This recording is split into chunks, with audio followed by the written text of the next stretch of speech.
अब तेरा क्या बनेगा कालिया।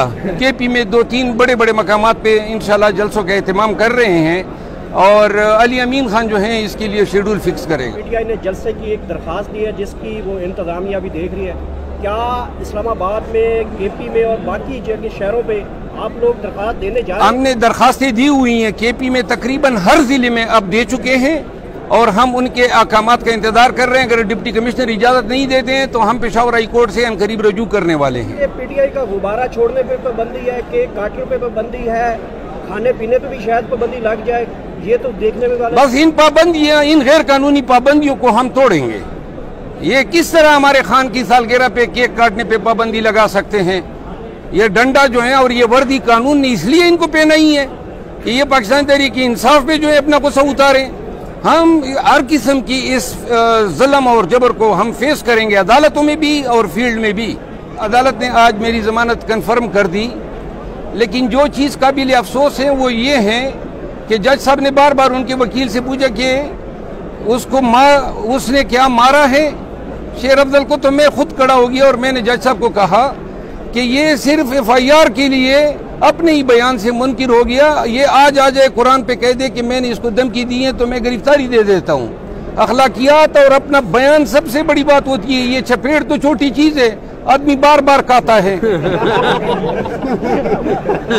अगर मुंह ऐसा हो तो फिर तो लेकिन मैं आपसे इस्तदा करता हूँ कि ये FIR आज साबित हो गया कि abuse of process of law था। पाकिस्तान तहरीक इंसाफ के कारकुनों, पाकिस्तान तहरीक इंसाफ के चेयरमैन और वकला की जो हरासमेंट है, जो FIR का सिलसिला है, ये बेबुनियाद है, लघु हैं और इंशाल्लाह जो है हम हर किस्म की फिस्तैयत का सामना करेंगे। सवाल ले लीजिएगा कि अब तो आपके नाम के साथ डॉक्टर शेर अफजल मरवत तो लग गया ना, अगर आपके पैनल के ऊपर कोई भी नून लीग का खान साहब किसी तरह की बदतमीजी या तौहीन करेगा, आपका सेम रिएक्शन उनके साथ है? ये तो मैं बार बार कह चुका हूँ, इसमें किसी को शक नहीं होना चाहिए। ठीक है सर। मरवत साहब, कल आप कन्वेंशन में गए, कहीं क्या अहवाल है उसका? वहाँ पर सुना है लोगों ने आपको फुल जो है वो ऊपर उठाया। कन्वेंशन गए, ILF बड़ी एक्टिव है, हर जगह पे खिदमत दे रही है। पाकिस्तान तहरीक इंसाफ के वर्कर्स को जितने लघु बेबुनियाद केसेस बन रहे हैं पूरे मुल्क में ILF जो है उसकी बड़ी खिदमत हैं। और फिर पेशावर में हमने कन्वेंशन किया लेबर विंग का, वहाँ पे लोगों ने बड़ा अच्छा इस्तकबाल किया और बड़ी अच्छी कामयाबी से हमारी कार्रवाइयाँ जो हैं वो हम जारी रखे हुए हैं। लाहौर में सिलसिला जारी हो चुका है, आपने उस्मान डार का इंटरव्यू देखा होगा, कहा जा रहा है कि सदाकत अब्बासी होगी और बाकी जो दीगर नामालूम लोग हैं, मतलब उनके भी इंटरव्यूज आने का खदशा है। तो क्या कहेंगे, कौन इंटरव्यूज करवा रहा है और ये क्या हो क्या रहा है? जब से 16 महीने से ये हम पे आफत आई हुई है साइफर के नाम पे, तो इसके बाद ये कौन कर रहे हैं? मुल्क का ये हशर नशर किसने खराब किया? जिन्होंने किया है आप लोग अच्छी तरह जानते हैं। तो लिहाजा मेहरबानी करें, ये मीडिया आजकल जो डार साहब की हवाले से बात कर रहे हैं कि जी इमरान खान के खिलाफ काफी शवाहिद मिल गए, ऐसे शवाहिद पे ड्यूरे जबरदस्ती के तहत लिया गया या दिया गया बयान जो है उस पे कोई अदालत में पकौड़े भी नहीं रखता है। और ये जनाब इसको जो है 9 मई के साथ खान साहब को कनेक्ट कर रहे हैं। साइफर के हवाले से मंडे को दोबारा समाअत है, अब क्या समझते हैं कि चीफ साहब के पास समाअत में दोबारा इन कैमरा या इस तरह की कुछ और चीजें डिस्कस होंगी? देखिए, आज चीफ साहब के पास लगा हुआ था केस साइफर में जिसमें मैंने ये इस्तदा की थी कि ये इन कैमरा ना हो, ओपन ट्रायल हो, जेल में ना हो। तो चीफ साहब ने 1 महीने से वो फैसला जो है महफूज रखा हुआ है। आज फिर मैंने दरख्वास्त दी कि या ट्रायल रोक दें या फिर फैसला जो है वो अनाउंस कर दें। तो चीफ साहब ने हमें तसल्ली दी ओपन कोर्ट में कि 3-4 दिन में वो फैसला आ जाएगा। ये जो फैसले महफूज रखे जाते हैं और काफ़ी दिन हम देखते हैं कि इस्लामाबाद हाई कोर्ट खुसूसन फैसला जारी नहीं करती, क्या वो बाद में अभी रिटर्न में थोड़ा सा लेट हो जाती है या उसको महफूज रखने की क्या वजह होता है? जी बताता हूँ, असल में अदालतों पे बर्डन तो होता है, लेकिन ये छोटे छोटे मुकदमों में फैसले महफूज नहीं रखे जाते। चीफ साहब ने खुद आज कहा कि शेर अफजल, मैं आपकी एंग्जाइटी को समझता हूँ, तो हम एंक्शियस हैं, हम प्रेजुडिस हो रहे हैं और उम्मीद है कि ये 3-4 दिनों में फैसला जो है वो अनाउंस हो जाएगा। अच्छा, शेर अफजल मरवत साहब बताइएगा, क्या सजा याफ्ता अदालती मुजरिम को प्रोटेक्शन बेल मिल सकती है? मेरा इशारा नवाज शरीफ। बिल्कुल नहीं, कोई कानून ऐसा नहीं है। अगर कोई कानूनदान ऐसा कानून बना सकता है या नोटिस में दे सकता है, प्रोटेक्शन बेल सिर्फ उस शख्स के लिए है जिसके ट्रायल न हुए हो। एक दफा 426 पे अगर कोई शख्स छूट जाता है और उसको वायलेट करता है तो ये अदालत और उसके बीच है, और अदालत जो है 426 में एडवांस प्रोटेक्टिव बेल नहीं दे सकती है। Thank you. काजी साहब, हाँ काजी साहब, सॉरी काजी साहब। दरख्वास्त में उन्होंने कहा कि मैं बेहोश हो गया हूँ, तो बेहोश होने के बाद फिर उन्होंने दोबारा वो प्रोग्राम भी कंटिन्यू किया। तो डेफिनेटली उनकी जो दोनों एप्लीकेशन थी वो ऐसी थी कि जिसमें कोई जो है मेरिट नहीं था, वो कंटेंट नहीं था और उसकी कोई एविडेंस नहीं थी, क्योंकि वीडियो सारा रिकॉर्डिंग केस है।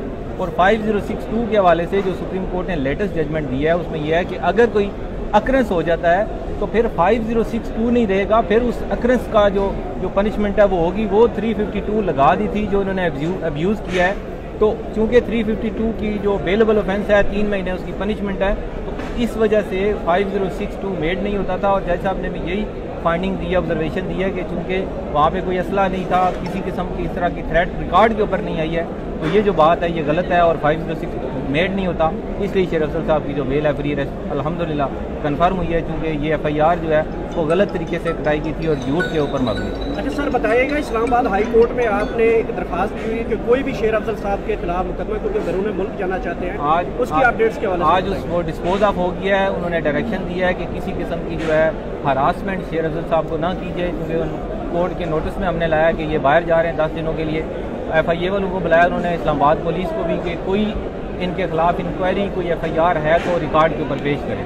तो इस्लामाबाद पुलिस का वर्जन ये था कि एक FIR दर्ज हुई है जिसके ऊपर हमारी आज बेल हो गई है, और FIA ने कहा कि हमारे पास शेर अफजल साहब के खिलाफ किसी किस्म की कोई इंक्वायरी और कोई एप्लीकेशन नहीं है, इसलिए हमने इनको ECL में इनका नाम नहीं डाला। इस स्टेटमेंट के ऊपर फिर कोर्ट ने उनको दोबारा डायरेक्शन दिया है कि इनको किसी किस्म की हरासमेंट ना की। प्रोग्राम के होस्ट जवेद चौधरी को बुला सकती है अदालत के, आप यहाँ की गवाही दें? जी डेफिनेटली, वही तो विटनेस हैं, वो तो आएंगे इस केस में, उनके बगैर तो ये केस मुकम्मल नहीं होगा। वो मदई साहब भी आएंगे जब इसका ट्रायल शुरू होगा, और जावेद चौधरी साहब तो लाजमी आएंगे, तो उन्होंने आके स्टेटमेंट उन्होंने जावेद चौधरी साहब ने अपने बयान को साबित करना है, जिनको आज मुदई और उनके वकील गैर साबित करने पे तुले हुए थे।